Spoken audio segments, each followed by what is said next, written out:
say in the Great Commission? Teach them to observe all.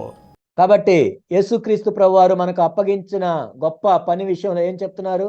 నేను ఏ ఏ సంగతులను ఆజ్ఞాపించితునో వాటినన్నిటినీ గైకొనవలనని ఇతరులకు బోధించుడి. And all includes the big commandments, the small commandments, every single commandment. All that I teach them to do, all that I commanded you. ఇక్కడ అన్ని ఆజ్ఞలు అంటే పెద్ద ఆజ్ఞలు ఉంటాయి, చిన్న ఆజ్ఞలు ఉంటాయి, ప్రతి ఆజ్ఞ కూడా ఉంటుంది. నేను ఏ ఏ సంగతులను మీకు ఆజ్ఞాపించితునో వాటన్నిటిని బోధించాలి. When we look at the commandments, whether they are big or small, the important thing is who commanded it. మనం ఆజ్ఞలను చూసినప్పుడు అవి పెద్దవా చిన్నవా అని కాదు, అసలు ఎవరు ఆజ్ఞాపించారు అన్నది ముఖ్యం. In the military, people are taught to obey a simple command like right turn or left turn on the parade ground. మిలిటరీలో వాళ్ళు ఏం చెప్తారంటే చిన్న ఆజ్ఞకైనా మీరు విధేయత చూపించాలి. ఆ పరేడ్ గ్రౌండ్స్ లో మీరు కుడివైపు తిరగండి, ఎడమవైపు తిరగండి అనే ఆజ్ఞను కూడా as important as go to the battlefield, report for duty at such a place.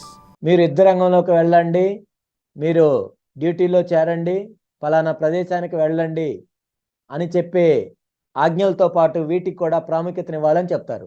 One may be a more major commandment than the other. Both are equally important. ఒకదాంతో పోలిస్తే మరొకటి చాలా పెద్ద ఆజ్ఞ ఉండొచ్చు, కానీ రెండూ కూడా ప్రాముఖ్యమైనవే. Instant obedience is the mark of any military. మిలిటరీలో మనం చూసినట్లయితే వెంటనే విధేయత చూపించడం అనేది మిలిటరీ యొక్క గుర్తు. Officer or soldier. ఆఫీసర్ అయినా సైనికుడైనా. And that's the type of person that the Lord wants in His church. Teach them to do all that I commanded you. అలాంటి వ్యక్తే సంఘంలో కూడా దేవునికి కావాలి.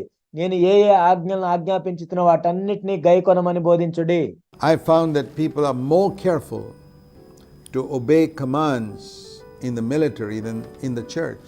నేను చూసింది ఏంటంటే సంఘంలో ఆజ్ఞలకు విధేయత చూపించడం కంటే కూడా మిలిటరీలోనే ఎక్కువ ఆజ్ఞలకు విధేయత చూపిస్తారు.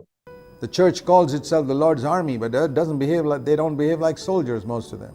సంఘము ప్రభు యొక్క సైన్యంగా పిలువబడుతుంది, కానీ అనేక మంది సైనికులుగా వాళ్ళు ప్రవర్తించరు. Soldiers are taught from the day they join as recruits to obey instantly everything. సైనికులు ఉద్యోగంలో చేరిన మొట్టమొదటి రోజు నుండే వెంటనే విధేయత చూపించాలని వారు నేర్పించబడతారు. And not to reason out whether they can understand the reason for that command or the meaning of that command. ఆజ్ఞకి అర్థం ఏంటి, ఆజ్ఞ ఎందుకు ఇచ్చారు, దానికి సంబంధించిన తర్కం గురించి వాళ్ళకి ఎవరు వివరించరు. Have we fulfilled this part of the Great Commission to teach people to do all that Jesus commanded? దేవుడు అప్పగించిన గొప్ప పనిలో భాగమైన దీనికి మనం విధేయత చూపిస్తున్నామా? ఆయన ఆజ్ఞాపించిన సంగతులన్నిటినీ గైకొనమని ఇతరులకు బోధించే విషయంలో I find that very few people have taken this matter seriously. చాలా కొద్ది మంది మాత్రమే ఈ విషయాన్ని తీవ్రంగా తీసుకున్నారని నేను అనుకుంటున్నాను. Let's look at where Jesus began, some of the things that Jesus spoke about. యేసుక్రీస్తు ప్రభువారు చెప్పిన మాటల గురించి, ఆజ్ఞల గురించి మనం చూద్దాం. In Matthew chapter 4, we read in verse 4 the very first sentence that Jesus spoke that's recorded in scripture. మత్తయి సువార్త 4వ అధ్యాయం 4వ వచనం మనం చూసినట్లయితే యేసుక్రీస్తు ప్రభువారు మాట్లాడిన మాటల్లో లేఖనముగా రాయబడిన మొట్టమొదటి మాట ఇది. After his being anointed by the Holy Spirit. ఆయన బాప్తిజం తీసుకున్న తర్వాత, పరిశుద్ధాత్మతో అభిషేకించబడిన తర్వాత, at the baptism he was anointed with the Holy Spirit, his baptism in Matthew 3 verse 16. మత్తయి సువార్త 3వ అధ్యాయం 16వ వచనంలో మనం చూసినట్లయితే ఆయన బాప్తిజం తీసుకున్న తర్వాత పరిశుద్ధాత్మతో అభిషేకించబడ్డాడు. And then in the wilderness temptation, at the end of those 40 days, ఆయన అరణ్యంలో శోధించబడుతున్నప్పుడు 40 దినముల తర్వాత, we read these are the first words that come out of Jesus' mouth. యేసుక్రీస్తు ప్రభు నోట్లో నుండి వచ్చిన మొట్టమొదటి మాట ఇది. In response to the first temptation. మొదటి శోధనకు ప్రతిస్పందించే విషయంలో చెప్పిన మాట ఇది. The first temptation was from the devil. If you're the Son of God, command these stones to become bread. అపవాది నుండి వచ్చిన మొదటి శోధన ఏంటంటే, నీవు దేవుని కుమారుడు అయితే ఈ రాళ్ళు రొట్టెలగునట్లు ఆజ్ఞాపించమనెను. Matthew 4 verse 3. మత్తయి సువార్త 4వ అధ్యాయం 3వ వచనం. And here's we can say the very first thing that Jesus taught. ఇక్కడ మనం చెప్పొచ్చు యేసుక్రీస్తు ప్రభువారు బోధించిన మొట్టమొదటి విషయం ఏది? What is it? The very first thing that Jesus taught. Man shall not live on bread alone. యేసుక్రీస్తు ప్రభువారు బోధించిన మొట్టమొదటి మాట ఏంటి? మనుష్యుడు రొట్టె వలన మాత్రము కాదు గాని దేవుని నోట నుండి వచ్చే ప్రతి మాట వలన జీవించును. But on every word that proceeds out of the mouth of God. Now that's a huge subject that we need to think about a lot more than just in this brief time. ఇప్పుడు మనం సంక్షిప్తంగా చూస్తున్న సమయం కంటే కూడా ఇంకా ఎంతో సమయాన్ని వెచ్చించి చూడవలసిన మాట ఇది. But I want to introduce that at this time. కానీ ఇప్పుడు నేను దాని గురించి పరిచయం చేస్తున్నాను. How shall man live? He doesn't say bread is not necessary. Jesus is very realistic. మనుషుడు ఎలా జీవిస్తాడు అంటే ఇక్కడ యేసుక్రీస్తు ప్రభువారు మనుషుడు జీవించడానికి రొట్టె అవసరం లేదని చెప్పట్లేదు. ఆయన ఎంతో యథార్థంగా ఉండే వ్యక్తి. He says bread is necessary. We need food in order to live. రొట్టె అవసరమే, మనం బ్రతకాలి అంటే మనకి ఆహారం అవసరం. But he's saying it's not food alone. ఇక్కడ రొట్టె మాత్రమే కాదు అంటే ఆహారమే అత్యంత ప్రాముఖ్యమైనది కాదు అని ఆయన చెప్తున్నాడు. And he's also saying thereby that food is not primary.